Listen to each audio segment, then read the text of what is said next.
Introduction. In our day-to-day life, we are using cubes often. For example, cube is a solid figure.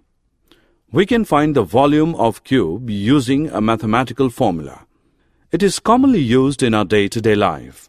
For example, assume that you have a cube box which contains some amount of oil in it.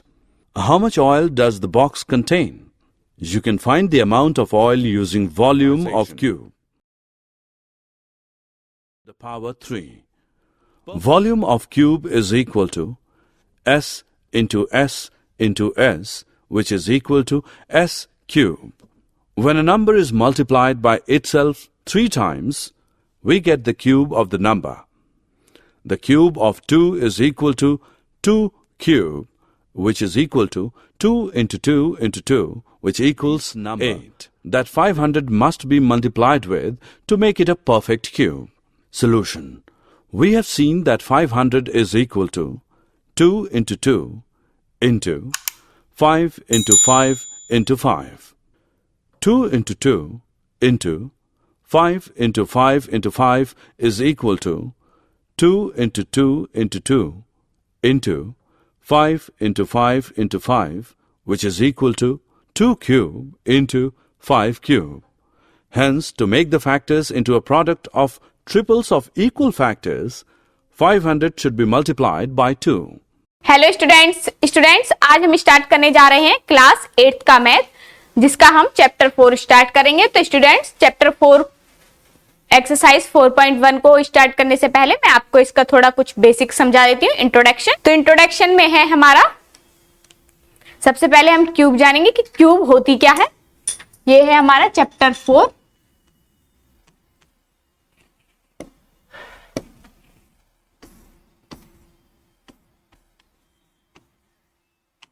Intro. Cube root हमारी क्या होती है हम सबसे पहले जानेंगे, ठीक है। तो इंट्रोडक्शन आप जानते होंगे, थोड़ा मैं इसका बेसिक समझा देती हूँ, उसके बाद हम एक्सरसाइज 4.1 करेंगे, ठीक है। A number,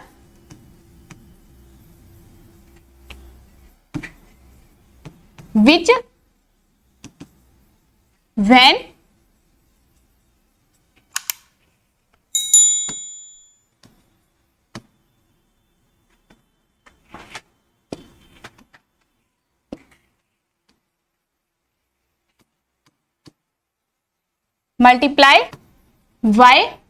multiply y itself,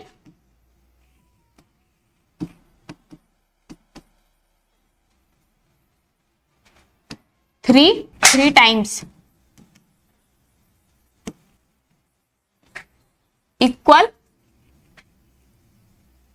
equals another number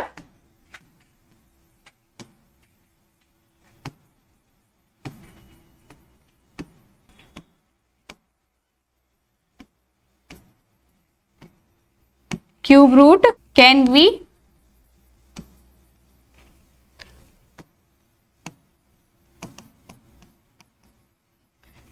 written using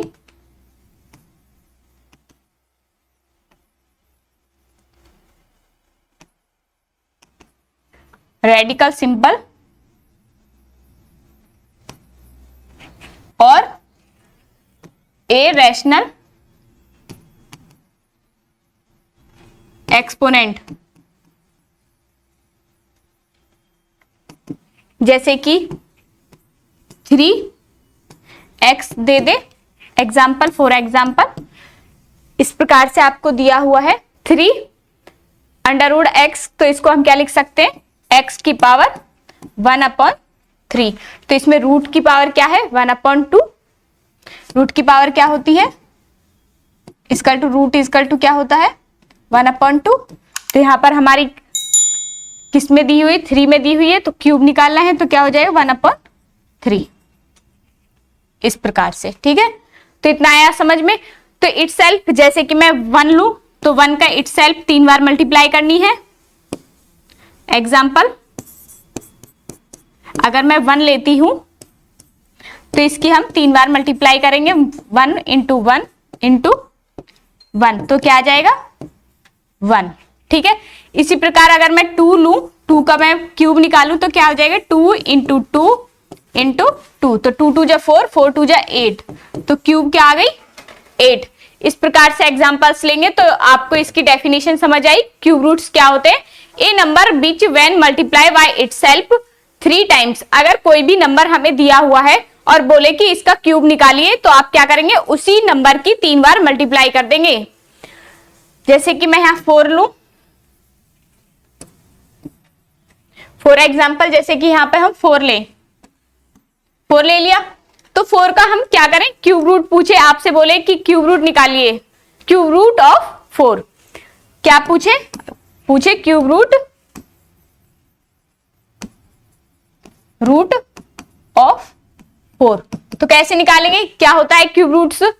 तो a number which when multiply by itself 3 times, जो भी कोई हमें नंबर दिया है उसको 3 बार मल्टीप्लाई उसी नंबर में कर दे तो इक्वल अनदर नंबर, तो वो इक्वल एक दूसरे नंबर के आ जाएगा। तो सीधी सी बात है, अगर आपने 4 का क्यूब रूट निकाल रहे हैं तो 4 ही आएगा क्या, 4 आएगा क्या, नहीं आएगा 4, कितना आएगा 4 4 जा 16, 16 4 जा 64, तो क्या आएगा इसका, किसके इक्वल आ जाएगा 64 के। तो ये क्या है, अनदर नंबर है, अलग एक number. Cube root can be written using radical symbols, या तो हम इसे रेडिकल सिंबल्स जैसे कि ये है रूट, या तो हम रूट के अकॉर्डिंग लिखेंगे, या फिर इसे रैशनल एक्सपोनेंट्स के रूप में। रैशनल एक्सपोनेंट क्या है ये, ठीक है। तो इतना आप समझ आया कि रेडिकल सिंबल्स क्या होते हैं और रैशनल एक्सपोनेंट क्या होते हैं, ये समझ आया आपको, दोनों चीजों में अंतर समझ आया, दोनों बातों में आपको अंतर समझ आया, आ गया, ठीक है। तो अब इसके बाद चलते हैं हम आगे। कुछ हमारे परफेक्ट स्क्वायर्स भी होते हैं, हम जैसे लिख लेते हैं 10 तक। तो 1 का क्यूब क्या होता है, सॉरी परफेक्ट स्क्वायर नहीं, परफेक्ट क्यूब, ठीक है। तो क्या होती है इसकी 1 आएगी, 2 की क्यूब 8, और 3 की क्यूब 27, और 4 की क्यूब 64, 5 की क्यूब 125, 6 की क्यूब, यहाँ क्यूब है, 6 की क्यूब क्या आएगी 216, 7 की क्यूब क्या है, और जैसा कि मैंने 343, और 8 की क्यूब 512, और 9 की क्यूब, मोस्ट इंपोर्टेंट यही 9 की भी सारी इंपोर्टेंट है, हमें पता होना चाहिए 9 की कितनी हो जाएगी 729, और 10 की क्या हो जाएगी क्यूब 1000। आपने एक बात नोटिस की होगी कि इसमें परफेक्ट, अगर मैं 1000 को लिखूं और मैं बोलूं कि क्या ये परफेक्ट स्क्वायर है, नहीं होगा। क्यों? क्योंकि इसमें जो जीरोस की वैल्यू है वो कितनी नहीं है, जीरो कितनी नहीं है, इवन नंबर नहीं है। स्क्वायर में क्या होता है, स्क्वायर में इवन नंबर्स होने चाहिए हमारे, ठीक है, किसके, जीरो के, तो तभी वो क्या होता है परफेक्ट स्क्वायर होता है। लेकिन इसमें क्या है, इसकी ऑड नंबर्स होनी चाहिए, जैसे कि 3 है तो 4 होगा, तो ये परफेक्ट स्क्वायर नहीं होगा, परफेक्ट क्यूब नहीं होगा, ठीक है। ये आपको ध्यान रखना है कि क्या अगर इसमें मैं एक और जीरो बढ़ा दूं, 1 0 0 0 0 कर दूं, तो ये क्या नहीं होगा, नॉट अ परफेक्ट क्यूब।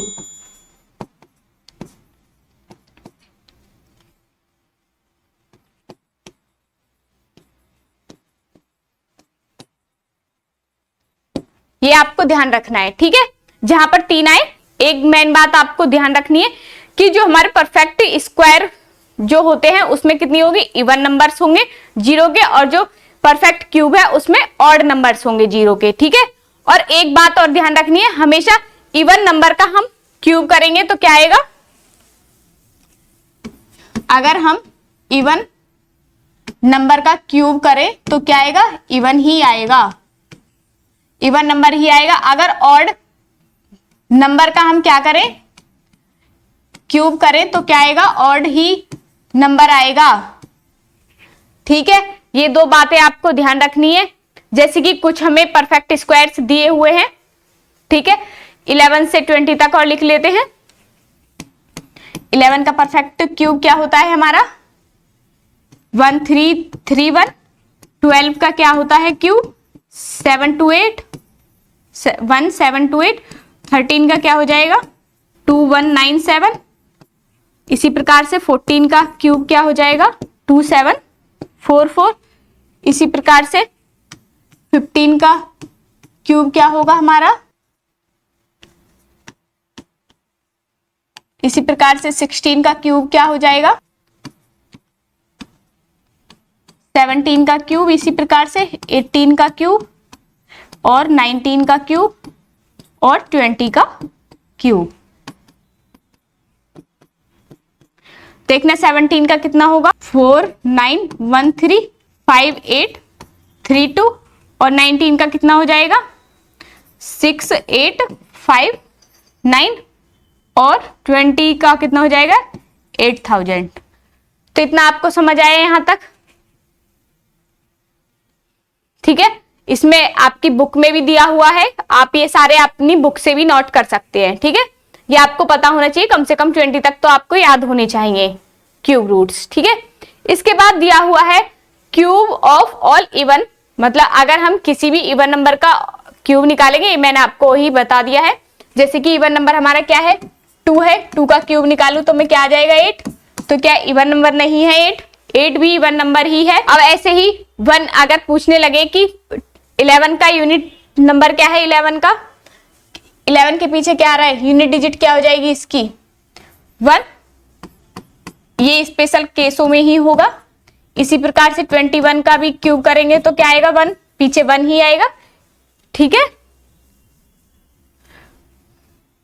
इसी प्रकार से 31 का भी पीछे क्या आएगा, यूनिट डिजिट क्या आएगी इसकी 1 ही आएगी। ये 4-6 नंबर है, ये आपको याद रखने हैं। तो इसमें कुछ आपको रूल्स दिए हुए हैं इसी में, जैसे कि एडिंग कॉन्जिक्यूटिव ऑड नंबर्स। तो अगर हमें कोई भी नंबर निकालना है, जैसे कि 1 का मैं क्यूब निकालूं, एडिंग ये कौन सा है, एडिंग कॉन्जिक्यूटिव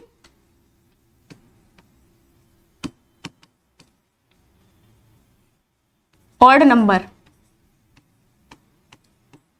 ठीक है, ये दिया हुआ है।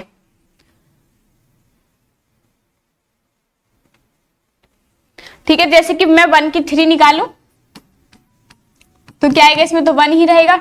अगर 2 की 3 निकालूं तो क्या होगा, 1 के बाद कौन सा ऑड नंबर आता है 3 और 3 के बाद 5, तो देखना ये 8 हुआ नहीं हुआ। इस प्रकार से हम इनको निकालेंगे। अगर मान लो 3 का निकालना होगा तो कैसे निकालेंगे, तो 3 के बाद कितना आएगा 5 के बाद कौन सा ऑड नंबर आएगा 7 प्लस 11, तो कितना हो जाएगा 9 भी तो आएगा, 7 प्लस 9 प्लस 11, तो ये कितना हो जाएगा 27। मान लो इसी प्रकार 4 का क्यूब निकालना है मुझे, तो 11 के बाद क्या है 13 प्लस के 15 और प्लस के 17 प्लस के 19, इनको प्लस करोगे तो क्या आ जाएगा 64। इस प्रकार से ये मेथड भी आपको दिया हुआ है, इस प्रकार से भी क्वेश्चन आ सकता है, ठीक है। A perfect cube is obtained when consecutive odd numbers are added. अगर हम कोई भी नंबर कंसेक्यूटिव नंबर ऐड करते जा रहे हैं तो हमारा क्या आ रहा है, हमारा जो भी जिसका भी, जैसे कि मैं 15 का 5 का निकालूं 5 की क्यूब, तो 19 के बाद हम कौन सी नंबर डिजिट करेंगे 21 के बाद 23 के बाद 25, इस प्रकार से हम ऐड करेंगे, ठीक है। एक अनदर पैटर्न भी आपको दिया हुआ है, इस टाइप के आपके मैथ में इस टाइप के भी क्वेश्चंस हैं, जैसे कि 2 की 3 माइनस के 1 की 3 इजकल टू। तो इसमें क्या लगना है, सिर्फ जैसे कि इसे मान ले हम x और इसको y, तो इसका फॉर्मूला क्या हो जाएगा हमारा 1 प्लस के xy मतलब इंटू और माइनस के 3 इंटू 3, ठीक है। ये आपका फॉर्मूला है, ये ध्यान रखना है। अब देखना है इसमें क्या करेंगे हम, तो 1 प्लस एक्स की वैल्यू क्या है 2 और y की वैल्यू क्या है 1 इंटू 3, तो देखना 1 प्लस के 2 3 जा 6, तो क्या आ जाएगा इसका आंसर 7, ठीक है। और आंसर वैसे भी क्या आता 7 ही तो आता, 8 और माइनस के 1, तो क्या आ जाएगा 7। इतना आया समझ। तो एक इस प्रकार से भी आपका ये अनदर पैटर्न करके दिया हुआ है, इसके ऊपर भी क्वेश्चंस आ सकते हैं, तो इसीलिए आप इसको ध्यान रखें, ठीक है। और ऐसे ही आपको एक और यूजिंग येट अनदर पैटर्न दिया हुआ है। कैसे दिया हुआ है, जैसे कि 1 की 3 हम निकालें, 3 = 1 ही आ जाएगा। अगर मैं जैसे कि मुझे 9 का निकालना है तो हम कैसे निकालेंगे, 1 की 3 प्लस 2 की 3 = या फिर हम इसे कैसे लिख सकते हैं,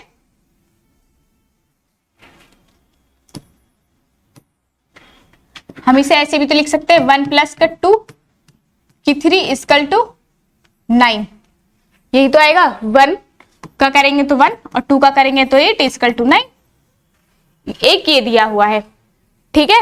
ऐसे ही अगर हमें 36 का निकालना हो तो जैसे कि 60, मान लो हमें 100 का निकालना है, ठीक है, तो 100 का कैसे निकालेंगे, 1 का स्क्वायर प्लस 2 की क्यूब आएगा, प्लस 3 की क्यूब प्लस 4 की क्यूब = कितना आ जाएगा, 100।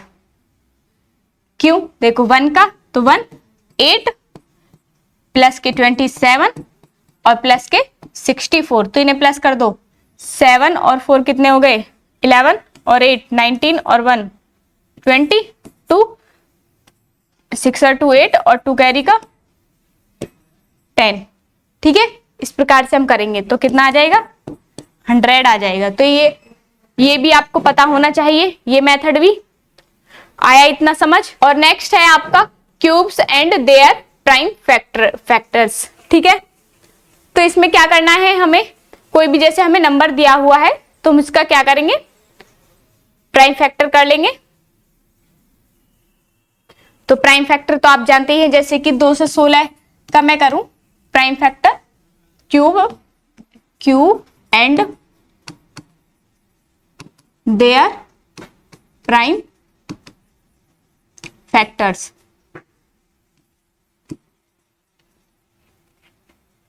ठीक है। तो 216 का अगर मैं करूं तो कैसे करूंगी प्राइम फैक्टर, 2 से करेंगे, 2 1 जा 2, 2 8 जा 16 0, ठीक है, ना जाने की 0, 2 से 2 5 जा और 2 4 जा, 2 से 2 2 जा 4 और 2 7 जा 14, 3 से 3 9 जा 27, 3 3 जा 9 और 3 1 जा 3। तो इसके प्राइम फैक्टराइजेशन क्या हो जाएंगे, एक तो इसका 2 का बन गया और एक 3 का, तो 2 × 3, तो किसका है ये परफेक्ट क्यूब, किसकी है, 6 की। इस प्रकार से हम इनको निकालेंगे, ठीक है। यहां तो अभी 6 का ही आएगा, लेकिन वैसे ये किसका है परफेक्ट स्क्वायर, 6 का है, इतना ध्यान रखना है। इस प्रकार से ये भी समझ आ गया आपका cube and their prime factors, क्योंकि हमारे क्वेश्चंस ज्यादातर प्राइम फैक्टराइजेशन मेथड पर ही हैं, तो आप इसको ध्यान से देखें। इसी प्रकार से नेक्स्ट, तो ये सबसे मोस्ट इंपोर्टेंट है हमारा cube and their prime factorisations, ठीक है। तो आपको ये समझ आ गए होंगे, मुझे ऐसा विश्वास है कि आपको जो मैंने आपको इंट्रोडक्शन दिया है क्यूब एंड क्यूब रूट्स का, तो ये आपको समझ आया होगा। इसकी डेफिनेशन भी आपको समझ आई होगी कि क्यूब रूट की डेफिनेशन क्या होती है और क्यूब रूट होते क्या है, ये मैंने आपको मोटा मोटा बता दिया है, ठीक है। तो इससे आपको जब आप क्वेश्चन समझेंगे तो आपको आसानी से समझ आएंगे क्वेश्चंस। स्टूडेंट्स, इसी प्रकार से हमारा introduction cube and cube roots का यहाँ पर समाप्त होता है। तो स्टूडेंट्स, मुझे पूरा विश्वास है, मुझे ऐसी आशा है कि आप सभी स्टूडेंट्स को ये वीडियो पसंद आई होगी। अगर आपको ये वीडियो पसंद आई है तो आप इसे लाइक करें, सब्सक्राइब करें और अपने दोस्तों के साथ ज्यादा से ज्यादा शेयर करें। धन्यवाद, नमस्कार।